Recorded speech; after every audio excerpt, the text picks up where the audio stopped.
Welcome to another episode of Today in Radio History. Today we spotlight an episode from Space Patrol, which was originally broadcast today, June 5th, 1954. Like and subscribe to us below and click that bell to receive notifications on all of our new video uploads. Space Patrol was a science fiction adventure series that first appeared together as a TV and radio series from 1950 till 1955 on ABC. Actors, writers, and directors of the TV show were also the ones who worked in the radio adaptation. The series' main character was Buzz Corey, the commander-in-chief of the United Planets Space Patrol, who fights interplanetary monsters along with his partner, Cadet Happy Osborne. Those characters were portrayed by Ed Kemmer and Lynn Osborne. Space Patrol used whooshy and rumbling sound effects instead of music. The commercials by Captain Dick Tuffeld for Wheat Chex and Rice Chex are really fun to hear, especially for the out-of-this-world Space Patrol stuff that all Space Patrollers will want to have. Since it's the future, things that the Space Patrol used had futuristic names like spaceophones, projectoscopes, and atomolites. The letter O is very important in the future.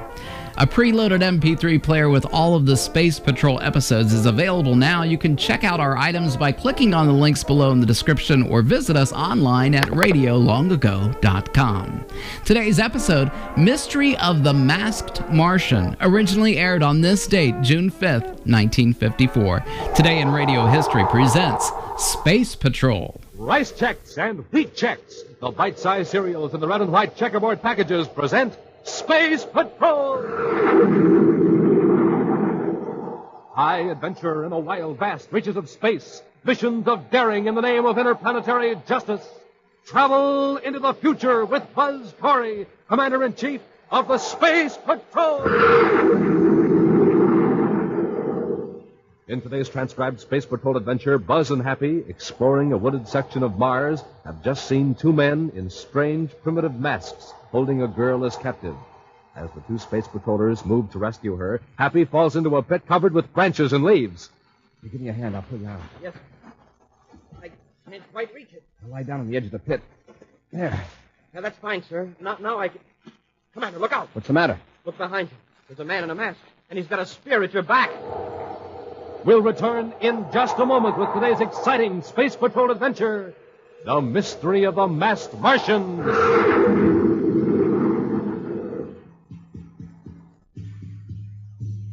You hear those drums, Space Patrollers?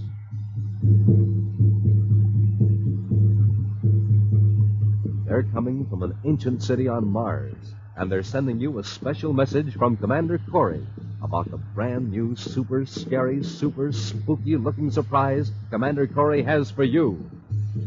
The Man from Mars Totem Head with magic forehead vision. Now, in just a few moments, you'll find out how you can get one. And wait till you see it, gang. Wow! This weird totem head is more than 12 inches high, fits over your head, rests on your shoulders, makes a complete disguise because that magic forehead vision plate lets you see out, but nobody else can see in. It's got a sinister-looking face in the front, a spooky-looking face in the back, ears that flop, a swell beak-like nose, and fang-like teeth. Put on your totem head, and your pals won't know whether you're coming or going. They won't know who you are either, because with a magic forehead vision, you can see them, but they cannot see you. It's like having an extra pair of X-ray eyes. Now, gang, here's all you do to get your very own Man from Mars totem head.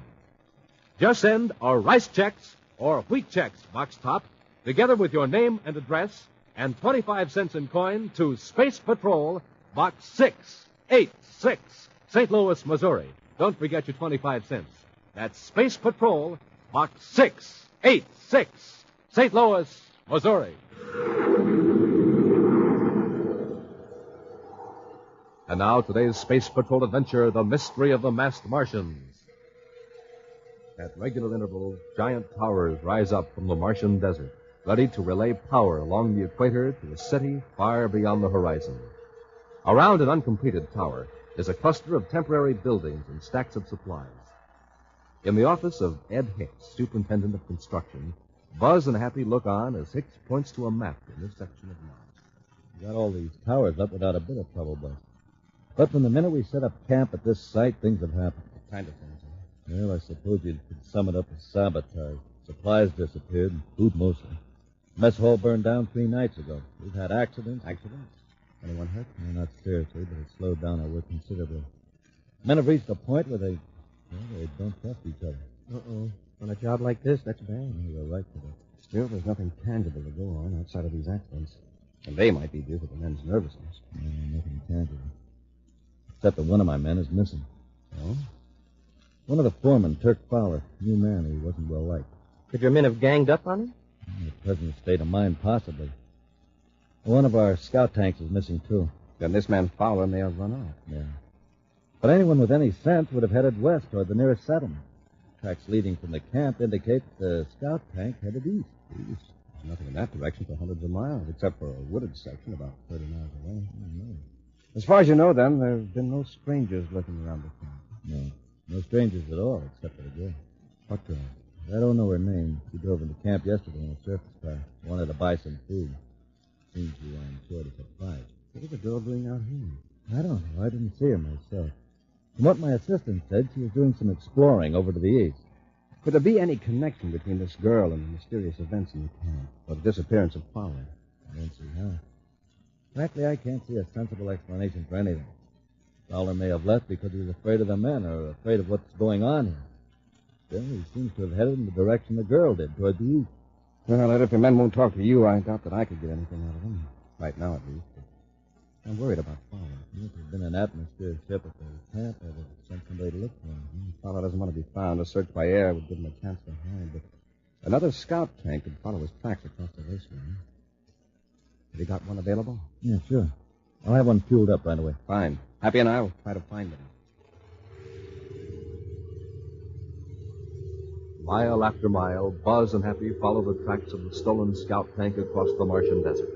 Then, across the almost level wasteland, they see a range of low hills covered with what on Mars is thick vegetation. As the spinning treads of their scout tank bring them closer to the hills, Happy turns to Buzz. Commander, this is all beginning to look familiar. Sure, Happy. We were here a few weeks ago to rescue that girl scientist. Oh, yeah. And that knoll up there, that's where the spaceship crashed 900 years ago. The wreck that was supposed to have a treasure aboard. Uh-huh. Hey, Commander, look up ahead. There's a vehicle of some kind. That's not a scout tank. It's an ordinary surface car. It looks like it's stalled in the sand. Must be equipped with special treads or couldn't maneuver on this terrain. Well, didn't Ed Hicks say the girl who came into camp was driving a surface car? Yes. We'll stop and have a look. There's no one in the car, sir. No one's in sight.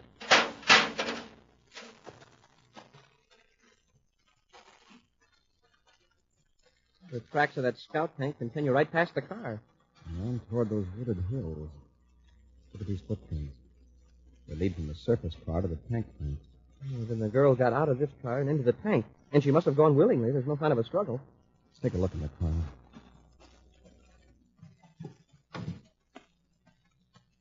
Let's see who this car's registered to. Uh-oh. What is it, sir? Look what's lying in the back seat. A mask. Why, it's the same kind of mask we found weeks ago near the wrecked ship and gave to... what was that girl scientist's name? Lauren. Lauren. It's the same mask. Well, now we know who the girl was that visited the construction camp. This car's registered to a vehicle renting company in Lowell City. And Miss Loring must have driven all the way from Lowell City, hundreds of miles across the desert all by herself. Apparently she's not alone now. Do you think she's in any danger from Fowler? Perhaps not. I'd like to know why he stole a scout tank and headed in this direction. Come on, Hank. Let's get back in the tank and follow these tracks.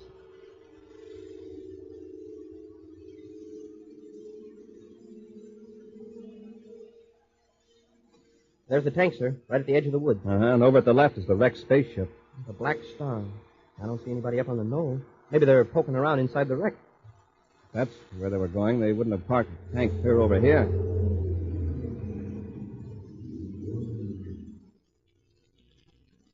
Probably exploring the woods, huh? Since Fowler may not be too delighted to see us. I'd go ray gun.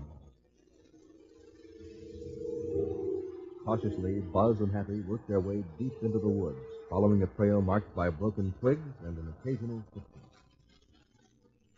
They seem to have a definite idea of where they're going. Yes, sir. But who's doing the leading? Miss Loring or Fowler? The girl, probably. Fowler may be holding a gun on her. Well, when we last saw her a few weeks ago, she was convinced that the people that crashed in the ship were space pirates and had hidden stolen jewels somewhere in this area. Only the jewels, but everything else. The wreck was completely stripped. Well, the last survivor of that wreck must have passed away 8 centuries ago. Hey, maybe he left a map, and Miss Loring found it. Mm-hmm. There was one mystery about that wreck that Miss Loring couldn't explain. When the pirates crashed, the spacer phoned for help.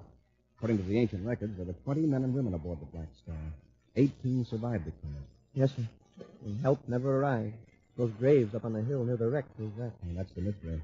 Remember, there are 20 graves. Who buried the last survivor? Hey, that is a mystery. Of course, the simplest explanation is the records are wrong. There are 21 people aboard. Miss Loring may have all the facts now, Commander. It'll make quite a story. Those pirates landing with a ship full of stolen museum relics from Earth. Yes, and the choice they had to make. Between living out their lives here on Mars or calling for rescue and going back to Earth as criminals. And there could have been a battle between those who wanted to stay and those who Oh, wanted wait, to go... I heard something. There's a movement in this bush.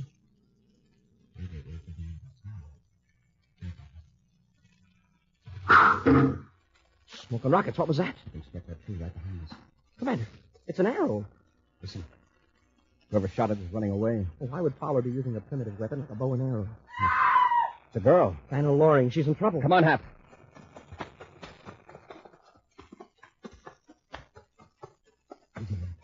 Coming to a clearing. Commander, look. Am I losing my mind? That's just like the one we found. The big teeth, the bulging eyes, and the feathers. These skins like penguins. They're carrying bows and arrows. For heaven's sakes. They're resting. They're start to shoot in the air. What about Miss Loring? Let's take her on purpose. I can't let her down. The important thing is to get her away from those men. Just what I'll have you do. Yes, sir. Hey! Happy. Happy, you hurt? No, sir. I didn't see this hole. It was covered up with branches and leaves. Well, give me a hand. I'll pull you out. Yes, sir. I can't quite reach it. I'll lie down on the edge of the pit. There. That's fine, sir. Now I can... Commander, look out. What's the matter? Look behind you. There's a man in a mask. And he's got a spear at your back. We'll return to Space Patrol in just a moment. Weird. Fantastic. The Man from Mars, Totem Head. Magic Forehead Vision. And you can have one, Space Patrollers. In a second, you'll find out how. And when you put on your own totem head, you'll look just like a real space spook. Even your best pal won't know you. It's more than 12 inches high, and from head to shoulders, your identity is a complete secret. That magic forehead vision lets you see out, but your friends can't see in, or tell who's wearing the Man from Mars totem head. Think of the fun you can have fooling them. They won't know which direction you're headed either, because the totem head has a face in the front and one in the back, too. It comes in real Martian colors, red and yellow, green and black, with floppy ears, a beak-like nose, and fang-like teeth. Now remember, from magic forehead vision, that's X-ray vision. You can see out, but nobody can see in. Gang, to get your Man from Mars totem head, do this. Just send a Rice Chex or Wheat Chex box top, together with your name and address and 25 cents in coin, to Space Patrol, Box 686, St. Louis, Missouri. Don't forget your 25 cents. That's Space Patrol, Box 686, St. Louis, Missouri. This offer good only in the USA and may be withdrawn at any time. And now back to our Space Patrol adventure, The Mystery of the Masked Martian. Buzz and Happy have trailed a stolen scout tank across the Martian desert to a wooded area. In a clearing deep in the woods, they saw Anna Loring, a girl scientist struggling in the grasp of two strange figures wearing weird primitive masks. As the Space Patrollers rushed to her rescue, Happy toppled into a pit covered with branches. As Buzz stretched himself prone on the ground at the edge of the pit to assist Happy, another masked figure appeared. Right now, Happy is looking up from the pit, horrified as the man in the grotesque mask holds the point of a spear against the commander's back. Don't move, sir. It looks like he's ready to jab you. You've got your ray gun. Give him a blast. It flew out of my hand. Like that. I can get mine out of my holster without making inches. Oh! Commander, did he hurt you? Just a warning. He evidently knew I was reaching for a weapon. He's taking your gun. For a savage, this one's smart. He doesn't know how to use my ray gun. He's making sure I won't use it. Leaving it out of reach with his stick. Help him. Get that man out of pit. Commander, he talks English. He must know everything we've said. Hurry! All right. Take it easy. Give me a hand, Happy. Yes, sir. Up you go. There. You stay right there. Do not move, or I will use my spear. We won't move. Who are you? I am Borg. Captain Borg. Stay where you are. I will kick your weapons into the pit. I don't get this, sir. These people wear those masks and use bow and arrows and spears, and yet they can speak English. And this one calls himself Captain. Could have finished his bow with that spear, but he didn't. I could rush in more, sir. It wouldn't help Father Loring, even if we overpowered him. Well, there go our guns into the pit. Go. That way. Across the clearing. All right, Borg. Captain Borg, but where are you taking us? To the village of my people. You shot an arrow at us a while ago. Your men are holding a girl. She's a friend of ours. Now you're threatening us with your spear. Why? We haven't harmed you. That is a lie. The other man drew his weapon. It made big sound, and 2 of my men fell to the ground. The other man. That must be Fowler. Borg, listen. Those men that fell, there were no wounds on them, were there? No, but they do not move. They're merely asleep. They'll wake up and be all right again. Let us take the girl and the other man, and we'll go away. No. You are not of the Great Ones.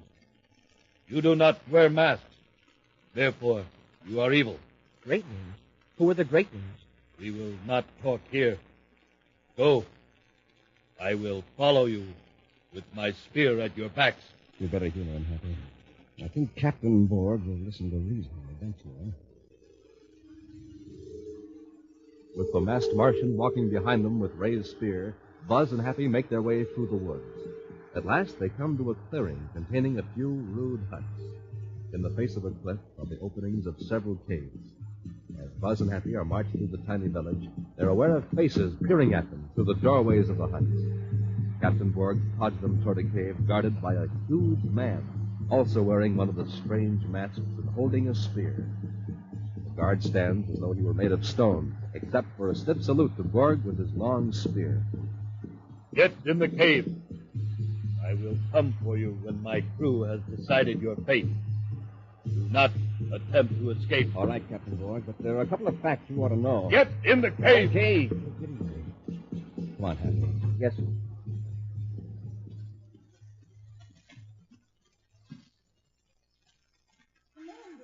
Hey, the girl in the cave. Commander, You all right, Miss Loring? as well as can be expected. What about Fowler? Is he here, too? He was asleep in the back of the cave. He was hit by an arrow after he used his ray gun on board the moon. Is he hurt there? It's just a fresh wound in the shoulder, but we should get him to a doctor before it becomes infected. From Bill's attitude, that isn't going to be easy. Miss Loring, who are these people? Do you know? Yes, but the truth is so fantastic you won't believe it. They're descendants of the people who cracked up in the Black Star. Isn't that right? Yes, Commander. It's the most amazing example of survival I've ever heard of. The ship crashed here 870 years ago. That means this is about the 25th generation. Look at those graves on the hill. They're exactly 20. Why aren't there more? That hill's regarded as sacred ground. It's reserved for the great ones. The great one. Oh, that's the phrase Borg used. Yes, these people believe that their remote ancestors were superior beings who came out of the sky. They came out of the sky, all right, but they sure weren't superior. They were pirates. Remember, Happy, in 800 years, facts can become distorted into legend. Yes, but didn't they have any books on the ship? In the struggle for survival, reading probably became a lost art in 2 or 3 generations. It must have taken all of their efforts to obtain food. Reading wasn't a practical skill. But those crazy masks, they weren't practical either. No, but they symbolize the great ones. Those masks are copies of those that were aboard the spaceship. Relics of primitive tribes that lived out there thousands of years ago. Yet they're not quite like the Earth masks, Miss Loring. No. After all, these people are intelligent and creative. Each generation probably added its own ideas and designs. Yeah, but you'd think they'd know that people who fly in spaceships don't wear primitive masks. The first 3 generations probably realized it, but for hundreds of years, everything these people know has been passed on by word of mouth for 30 generations. Yeah, I noticed that Borg calls himself captain and refers to his people as his crew. Yes, those terms are carryovers from the original survivors of the spaceship crash. Each new leader of this colony becomes a captain of the crew. Sounds funny at first, but I guess it makes sense. How many people are there in this group now, Miss Lane? Not more than 60. Hey, that's quite a mob. When they've got bows and arrows and we haven't got any weapons at all. It's ironic, isn't it? Those primitive weapons, those museum rods, hadn't been aboard that spaceship. These people couldn't have survived. That's right. Chances are the ammunition for the modern weapons was exhausted in a few years. Well, right now I wish the spears and bows and arrows were exhausted. How are we going to get out of this place? The chief weapon now is to know how these people think and what they feel. Exactly. Now, if we can convince him... It's Borg. Well, Captain Borg, what's the verdict? Verdict? I do not understand. But no matter. I have met with my crew. We have agreed that you will not leave our woods alive. He's going to keep us here. It is nearly night. Deimos, the large moon, is already climbing across the sky. When he is overtaken by his swift little brother Phobos, I will come for you. The best marksmen of my crew will aim their arrows so that you will not suffer. Oh, that's great. Thanks a million. The great ones will be avenged. Until I return, goodbye. Wow. I've been in some tough spots, but this is a nightmare. He calls the moons of Mars by their right names, and yet he's going to finish us off with bows and arrows, like some primitive savage. What are we going to do? Another half hour to be dark. Gives us about an hour before Phobos passes the other moon.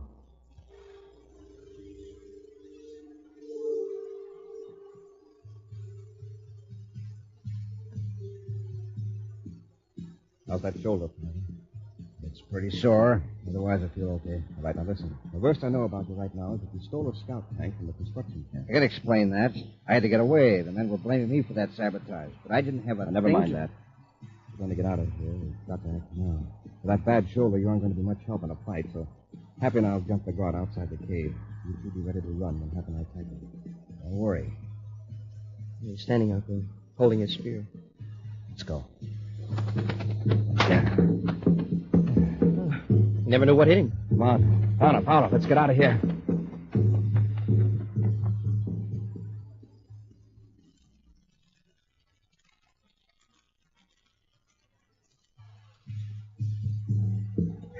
Look, that bonfire's burning. What a weird sight. The whole village is out, and all I know is now. Pack of bloodthirsty savages, great. Stand still a minute. Those bonfires and the light from those two moons, we're going to have a tough time getting away from here without being seen. Commander, look. A couple of them are coming this way. Oh, these things. I don't think so, not yet. Let's run for it. No, Paula, we wouldn't stand a chance. Up ahead of the yard, there's another cave. We'll duck in there until it's clear. Come on.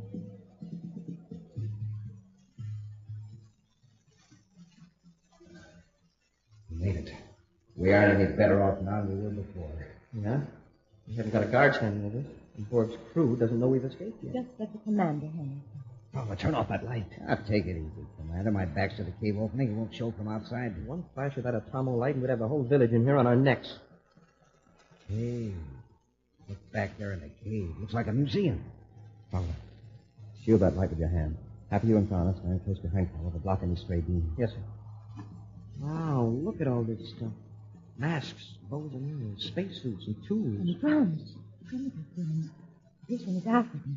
And this is the southeastern Asia. Borneo, perhaps. Never mind the drums. Look at that. Wow, a whole chest full of gems. Diamonds, rubies, emeralds. This one is worth at least 1 million credits. Commander, this cave is sort of a shrine to these people. Here are the relics from their ancestors' ship, preserved for centuries. Interesting, isn't it? Spacesuits of the 22nd century next to prehistoric weapons. It's all the same to these people. Paula, leave those jewels alone. Now, let's take what we can. What good are they to these savages? Put them back. We aren't going to steal their treasures. Commander, are you nuts? This was pirate loot to begin with. Did their ancestors steal it? We haven't got time to argue about ethics and honesty. Do you want to walk out of this cave, or do I carry you? Well, okay. We could all be rich. I'm more interested in getting away from here alive. Commander, can I see if it's all clear outside the cave? Now, wait, Happy. These masks. If we each put on a mask, we might be able to work our way around the edge of the village without being found. You are nuts. What about our clothes? It's a chance we'll have to take. Unless someone gets very close, our clothing will merge with the darkness. It's worth a try. Sure, even if they know we've escaped, they'd never suspect us of wearing these masks. Come on. Pick a mask and let's get out of here.